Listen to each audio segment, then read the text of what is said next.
মাতা ঠাকুরানী স্বামী বিবেকানন্দের দৃষ্টিতে পরবর্তী অংশ।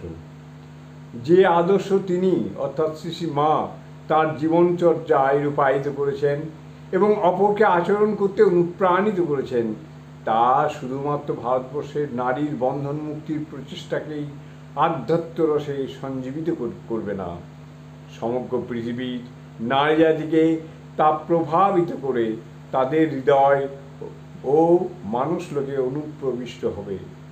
স্বামীজির শারীরিক অবস্থা তখন মোটেই ভালো ছিল না এবং চিকিৎসকগণ তাকে সম্পূর্ণ বিশ্রামের পরামর্শ দিয়েছিলেন, কিন্তু ওই চিন্তা স্বামীজিকে এমনভাবে আবিষ্ট করে রেখেছিল যে তা বাস্তবায়িত করার পথে যে কোনো প্রতিবন্ধকের তার যতই দুরূহ হোক না কেন তিনি সম্মুখীন হতে প্রস্তুত ছিলেন।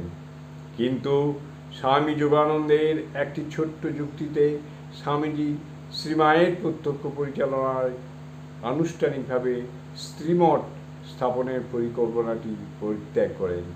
এখানে স্বামী যোগানন্দর সঙ্গে গিরিশচন্দ্র ঘোষের এই প্রসঙ্গে আলোচনা স্মরণ করা যেতে পারে। গিরিশচন্দ্র: স্বামীজির পরিকল্পনাটি সম্পূর্ণ অভিনব এবং আমাদের সমাজ সংস্কার ও নারী উন্নয়ন সম্পর্কে একটি সাহসিক ভাবনা। স্বামীজির সংকল্প অবশ্যই বাস্তবে রূপায়িত হবে এবং এই প্রস্তাবকে সর্বান্তকরণে সমর্থন জানাতে আমার বিন্দু মাত্র দ্বিধা নেই, কিন্তু এটি অত্যন্ত আয়াসসাধ্য। স্বামীজির স্বাস্থ্যের বর্তমান অবস্থায় এ ধরনের একটি দুরূহ দায়িত্ব গ্রহণ তাঁর পক্ষে নিঃসন্দেহে বিপজ্জনক। অবশ্য তার নির্দেশ সব সময়ই আমরা নিঃসংশয়ে পালন করব, কিন্তু তাঁর ভগ্ন স্বাস্থ্যের জন্য আমরা সবাই উদ্বিগ্ন এবং চিকিৎসকগণও তাকে সম্পূর্ণ বিশ্রাম নিতে পরামর্শ দিয়েছেন।